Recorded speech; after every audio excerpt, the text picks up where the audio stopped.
단거리 발사체를 발사했다고 합니다. 단거리 미사일. 글쎄요. 이 유엔의 제재결의에 아마 그래 한번 붙어보자 이런 뜻이 모양이죠. 류여혜 교수 모십니다. 어서 오십시오. 네, 안녕하세요. 예. 유엔에서 필리버스터가 끝났어요. 제가 이제 필리버스터 기간에는 글을 안 쓰고 있었어요. 예. 일부러요. 왜요? 이제 끝났으니까 글을 쓰려고 기다리고 있습니다. 예. 중간에 제가 무엇을 잘못했다라고 지적을 해주면 시정을 할까봐. 아, 시정을 할까봐. 예, 글을 안 쓰고 기다리고 있다가 이제 무엇이 잘못됐다고 다닥다닥 해주려고 지금 기다리고 있습니다. 조목. 네. 근데 왜 울어요? 아, 그거요? 그 여러 명이 얘기하다가 자기 감정에 못 받쳐서 막 울고. 저는 그걸 이렇게 평가했습니다. 필리버스는 분명히 토론을 하라고 되어 있는데 이제는 연설을 하다 못해 퍼포먼스까지 하는 모습이구나. 그래서 국회를 본인들이 놀이터로 알고 있구나. 놀이는 놀이인데 저는 네. 그거 보면서 이렇게 생각했어요. 아, 참 저분들이 내 아이 너무 낭만적으로 봐주는지 모르겠는데 참 순진하구나. 그렇게 봤어요. 저는 근데 국가의 정책이나 법이나 이런 것은 국가의 경영이라는 것은 그런 순진성이나 단순한 열정, 그걸 우리가 분별 없는 열정이라고 부르거든요. reckless passion이라고 영어로는 네. 그 쓰는 단어가 정해져 있습니다. 네. 분별 없는 열정. 그냥 그 TV로 가만히 보면서 그 분별 없는 열정이다. 참 순진하다. innocent하다. 이런 느낌을 저는 받았어요. 저는 또 법적 관점으로 바라봤습니다. 저는 이 필리버스터 조문, 우리 조문이 정말 제대로 만들어져야겠다. 그리고 본인들이 만들어 놓은 그 조문도 제대로 이해 못하고 무제한 토론을 하지 못하는 국회. 토론을 해야 되지 않습니까? 근데 어떻든 그런 것을 재미로 여기고 감정이 복받쳐하고 그런 아주 독특한 어떤 감정의 그걸 가지고 있는 네. 어떤 멘탈리티라고 할까 그런 걸 가지고 있는 국회의원들이 야당에 꽤 있다는 거예요. 그뿐이 아닙니다. 저는 우리나라 그 인터넷 검색어에 1위부터 한 10위까지 안에 5명 이상이 우리나라 국회의원이 줄줄이 들어가는 걸 제 태어난 역사로서는 처음 본 것 그 같습니다. 당원들이 막 하겠지. 그렇죠. 그런데 그걸 하고 있는 것이 인기놀이처럼 가고 있는 것, 그리고 본인이 하고 있는 약간 악에 받쳐서 10시간씩 버티고 있는 모습, 내용은 전혀 상관없고 질도 상관없고 시간만 끌고 있는 그 모습을 보면서 제가 이때까지 국회에 갖고 있던 희망 거의 무너졌습니다. 저는 이번에. 그러니까 이제 뭔가 우리 사회에 대해서 네. 뒤틀린 심정이 있는 겁니다. 네. 뒤틀려서 국가적 사안을 국가적 사안으로 냉정하게 보는 게 아니고 그 뒤틀린 심정을 이번에 이제 마치 이 무슨 굿 같은 거 하듯이 그런 기본으로 한풀이요. 감정 발산을 하는 거죠. 오늘 어떤 법인? 저는 살풀이로 봤었습니다. 자, 오늘은요 정말 이상한 현상을 제가 하나 이야기하려고 예. 합니다.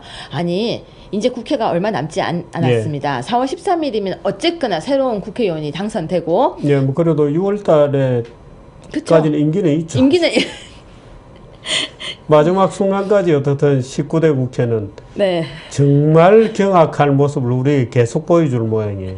막 그렇게 그러니까 방심하지 마세요. 총선 끝나면 이제 19대 국회가 끝나는 거 아니니까. 주필님 지금 저는 방심을 안 하겠지만 그렇다고 또 방심을 하지 말라고 하니까 갑자기 정신이 번쩍 아니, 드는데요. 총선 끝나고 6월 그 새 국회가 개원할 때까지 네. 무슨 일이 벌어질지 몰라요. 이 19대 국회는 굉장히 독특한 네, 국회이므로. 주필님 이게 재미있는 현상이 하나가 예. 있어요.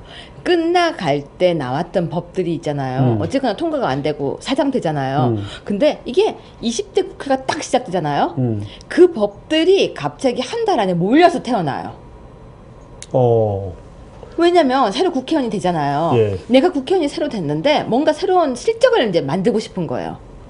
근데 그때 가져오는 법이 있습니다. 그 직전에 안 됐던 거. 발의됐다가 다 멈춰 있는 것들. 근데 사실은 저는 국회의원 새로 들어서는 사람들에게 제발 법 좀 함부로 만들지 말란 얘기를 해주고 싶어요. 그럼에도 불구하고 지금 어떤 법입니까? 바로 제가 주필님과 이 방송을 시작하면서 거의 처음에 다뤘던 법인데요. 예. 그럼 불과 이제 몇 개월이 지나지 않았습니다. 예. 그 당시에 다뤘던 법이 다시 또 태어났어요. 아, 그래요? 데이트 폭력 범죄의 처벌 등에 관한 특례 법안인데 아니, 이 그건 법은 지난번에 나왔지 않습니까? 그러니까 이름도 바꾸지 않고 또 했어요. 다른 사람이.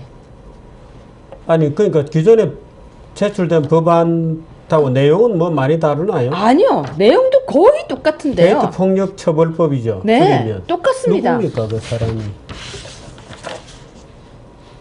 김기준, 박남춘, 양승조, 유대운, 윤호중, 이찬열, 임수경, 전해철, 최민희, 홍종학. 이번에 컷오프에 걸리신 분도 있네요. 근데 걸렸는데 마지막까지 지난번에 이렇게 데이트 처벌법은 누가 냈어요? 기억이 안 납니다. 진짜로 기억이. 왜냐면 데이트 폭력 처벌법은요. 총 8번이 발의가 됐었거든요. 참. 그렇기 때문에 아니 그러니까 데이트 폭력이 뭡니까? 정확히. 그러면 제가 먼저 질문 하나만 드릴게요. 예. 주필님 데이트 하셨잖아요. 예. 그죠? 결혼하기 전에도 데이트 하셨고. 예, 그걸 데이트라고 한다면 네. 그 주필님 데이트. 아, 이게 우리 이 법령으로도 데이트라고 돼 있고. 예. 그거예요. 법명에도 데이트라고 되어 있어요. 참. 근데 문제는 뭐냐면요. 데이트라 하는 것조차도 규정하기가 어렵다는 것입니다. 예. 우리가 말로 쉽게 데이트하자, 오늘 데이트하자 이렇게 이야기를 하지만 그것은 정말 데이트가 무엇인지를 규정하는 것은 누구도 할 수가 없습니다. 데이트에 해당하는 우리말이 없나요? 지연 씨. 만남? 데이트에 해당하는 우리말이 뭐가 있어요? 만남? 아니면 좋은 만남? 단순한 만남은 아니죠. 그러니까 데이트는, 좋은 만남? 뜨거운 만남? 달콤한 데이트는 만남? 연인 간 만남. 연정의 만남?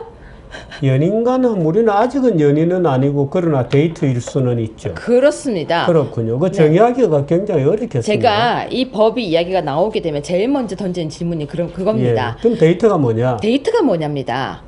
우리가 가정폭력하면 가정은 알잖아요. 예. 그리고 학교폭력하면 학교 알잖아요. 예.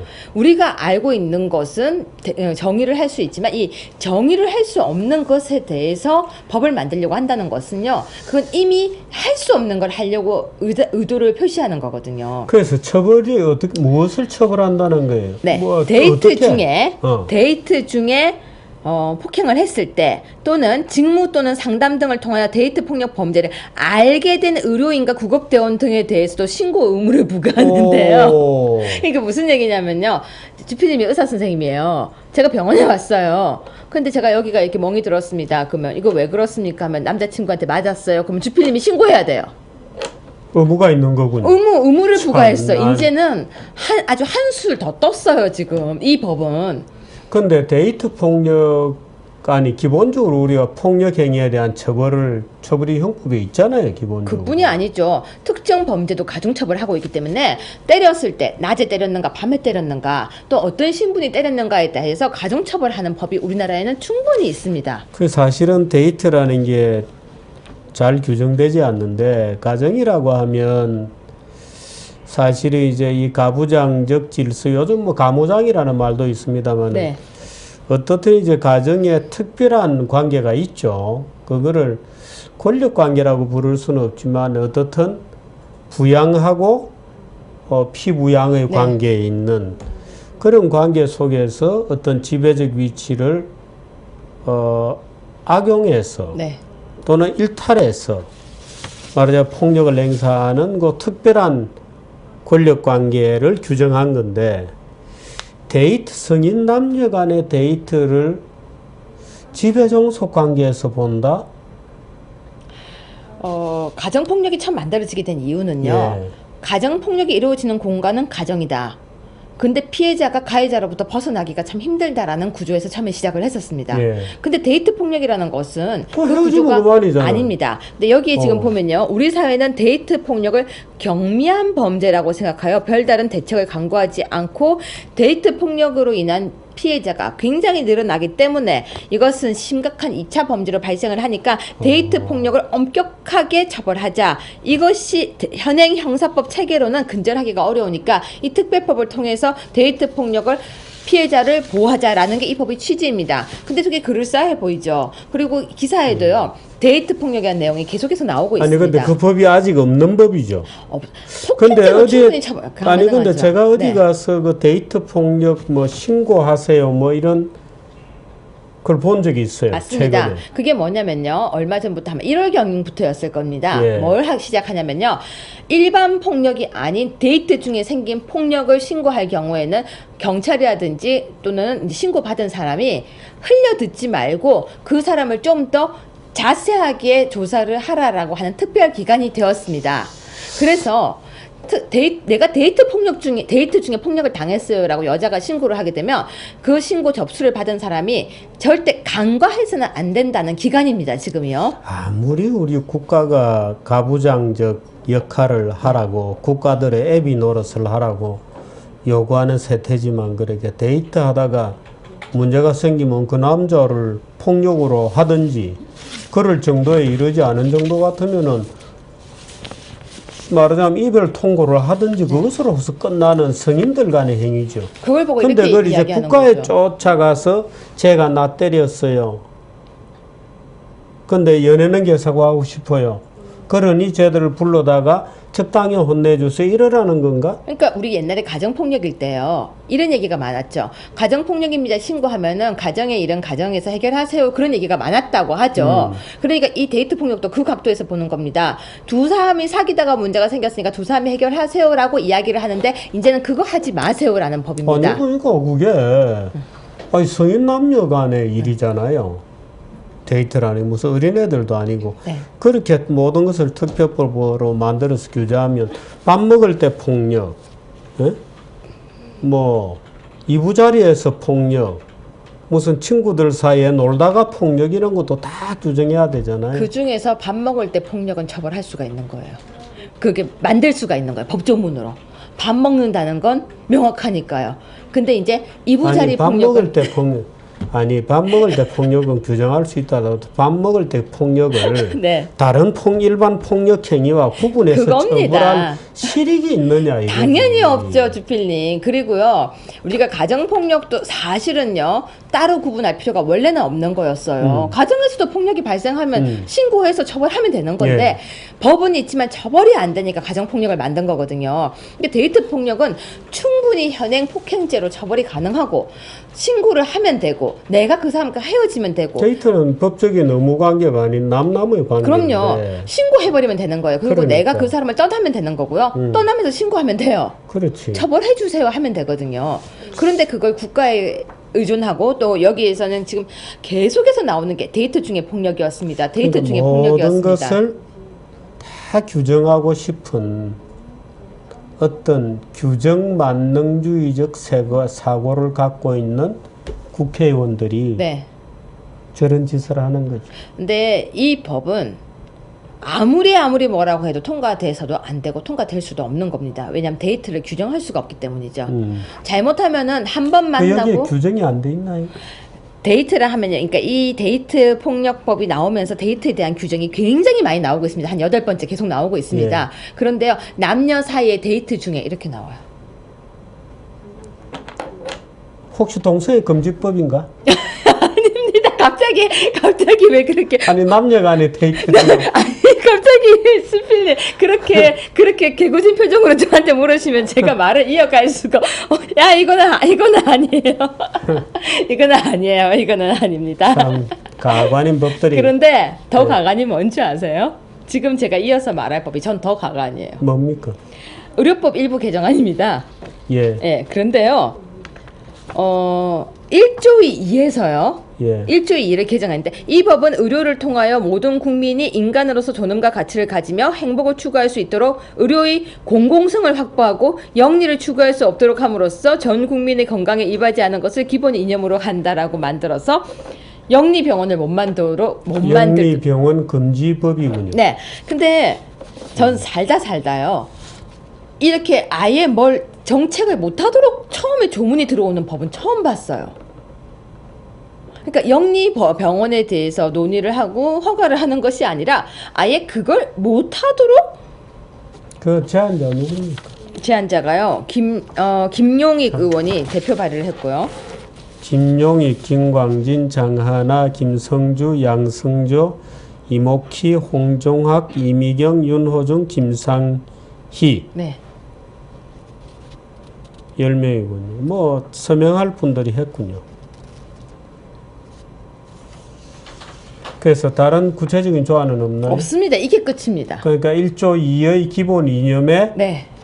이념을 신설해서 의료법에 1조 2항의 기본 이념이라는 것을 신설해서 네. 공공성을 확보하고 영리를 추구할 수 없도록 한다. 말하자면 영리행위금지법. 네. 영리를 어떻게 보는 건지는 규정이 안 돼 있나? 바로 그겁니다. 제가 말씀드리고 싶었던 게요. 우리가 법이 어떤 걸 하지 마라 법인지 아니면 하라 법인지가 굉장히 우리는 논의가 많은데요. 보통은 우리 형법은요, 보통 하지 말 것을 규정하고 있습니다. 네. 하라라고 하는 법이 아니죠. 그런데 이 법은요, 이 의료법이라는 것은 의료인에 관련된 법이, 이건 형사법이 아니거든요. 하지 마라 법이 아니라 의료인이 해야 되는 영역과 이렇게 하는 건데, 이건 아예 1조에서 기본 이념을 박아버리는, 뭐라 그럴까요? 과연 이게 공공성을 확보하고라는 단어를 여기서 쓸 수 있는 것인지까지 이게 굉장히 고민이 많아야 되는 법이거든요. 제가 걱정하는 것은 혹시나 이 법이 네. 서비스법 개정에서 영리병원을 허용한다는 법하고 네. 같이 통과될지도 모른다는 느낌이 갑자기 드네요. 전 그까지는 생각 못했어요. 요즘 끼워 팔기를 하거든요. 그렇죠. 바타를 하고 계속해서 네. 흥정할 때 같이 네. 이 법 같이 될지도 모르겠네. 근데 우리나라 그거 아세요? 우리나라 병원이 국내에서는 지금 현재도 영리병원을 못하게 하니까 네. 해외로 투자해서 나간 게 140개예요. 중국으로도 많이 나가고 있죠. 예, 근데 네. 들어와서 우리나라에 와서 병원을 연 데는 빵개입니다. 빵곳입니다. 우리나라 지금 그런 정도예요. 네. 네. 병원이 영리만을 추구하는 건 전 반대예요. 그건 당연히 반대. 그런데요, 지금 현재 병원이 운영하는 것이 과연 공공성으로만 가지고 될 수 있을까에 대한 건 굉장히 고민이 많아야 되는 부분. 이거는 간단하게 공공성을 확보하고 영리를 추구할 수 없도록 하면 그럼 병원 영업이 어떻게 운영되어야 할 것인가에 대한 고민이 전혀 없는 법이라는 것이죠. 지금 현재 병원에서는 운영되고 있는 것이 있습니다. 그게 뭐냐면 이게 통과된 법인 거죠. 장례 산업이라든지 또 호텔 산업이라든지 스파 산업이라든지 그게 통과가 됐어요. 그러니까 병원업이 아니고 네. 그 부대 업무에서 일부 영업을 할 수 있게 돼 그렇습니다. 있죠. 예. 영리업을 할 수 있도록 허가가 됐거든요. 예. 그렇다면 이 법과 또 충돌이 생겨요. 그렇게 된다면요. 예. 그러면 지금 허가된 것을 다시 돌립니까? 그건 안 되는 거거든요. 그리고 장례 산업이 그렇다면 다 공공성이냐? 그렇다면 스파도 공공성이냐? 병원에서 만들고 있는 모든 물건이 다 공공성이냐를 따져봤을 때 모든 것이 평등한다는 게 항상 좋은 것만은 아닐 때도 있거든요. 그러면 특진비도 없어져야 돼요. 주필님. 병원의 특진비 아니면은 더 가산되는 것들이 싹 다 없어지고 일반 병실로 모두 차야 되는 거거든요. 그런 고민, 이 조문대로라면 일반 병실밖에 안 들어가야 돼요. 그렇다고 하면. 그렇죠. 네. 예. 이 조문대로라고 하면요. 근데 이것도 역시 참 순수한 분들이군요. 이노선트한 분들이어서 지금 네. 병원들이 어떻게 하고 있는지, 어떻게 위선적으로 제도가 운영되는지, 우리나라 의료법이 얼마나 웃기게 돼 있는지를 전혀 감안하지 네. 않는. 병원에서 종합검진 받으시죠? 저는 종합검진 잘 안 받습니다. 아직 젊어서. 그러니까 예. 뭐 몇 년에 한 번씩 받아도. 저는 기본적인 검사하고 있습니다. 혈액 검사하고요. 엑스레이 하고 심전도 하고. 근데 그 통지를 우편으로 받으시나요? 저는 남편이 봅니다. 아, 의사시니까. 네. 네, 저희 우편으로 보통 오잖아요. 예. 그 의료법 위반이에요. 그쵸. 예. 그거 개인에게 직접 얘기해 줘야 되죠. 예, 면대면에서 네, 1:1. 설명해 주도록 예. 되어 있습니다. 맞습니다. 근데 우편으로. 그러니까 우리나라는 법을 만들 때 정말 엉터리로 만드는 네. 거예요. 엉터리로 만들어 놓고 그 지키는 사람은 아무도 없는 겁니다. 법을 만들어서 통과시키고 아무도 지키지 아무도 않고. 안 지키는 걸 처음부터 알면서 통과시켜요. 네. 그래 놓고 나중에 문제가 생기거나 갈등이 생기면 이제 그때 준법 투쟁을 하는 거죠. 네. 준법 투쟁. 네. 법을 지키는 게 투쟁의 나라인. 이상한 나라입니다. 네. 의료법에는 의사가 면대면해서 당신의 검진 결과를 설명해 주게 네. 돼 있어요. 근데 누구도 저는 그런 설명을 받아본 적이 없다고 봐요. 근데 그러면서도 우리나라에서는 원격 국회의원 진료가 자신들도 허용됐죠. 그럴 겁니다. 그래서 저는 그래놓고 또 원격 진료를 못하게 하고. 그래서 너무 이상한 법들이 많은데 특히 의료법에 이 법이 만들어져 나간 걸 보고 너무 놀라가지고요. 그렇군요. 아니, 이렇다고 하면은 개인 병실 다 1인실 다 없애야 되는 상황이 되는 거거든요. 이 그래서 법대로 오늘 하면. 어떻든 그 데이트 폭력 네. 제가 방심하지 않고 끝까지 방송을 끝까지 추적하겠습니다. 지켜보세요. 그 법이 나중에 혹시 이게 네. 국회 18대 국회 19대 19대? 국회의원 선거 끝나고 나면 네. 선거 끝나서 6월 달에 개원해서 임기가 끝날 때까지 네. 또 한 달 반여 동안에 무슨 일이 벌어질지 몰라요. 저 방심하지 않겠습니다. 그러니까 방심하지 말고 좀 네, 절대 방심하지 계속 않고 감시를 해오겠습니다. 해주시기 네. 바랍니다. 예, 뭐 제가 그 의원님들 네. 이름을 보니까 네. 참 상상도 충분히 될 만한 저 방심 절대 안 네, 하겠습니다, 그런 주필님. 여기까지 하죠. 고맙습니다.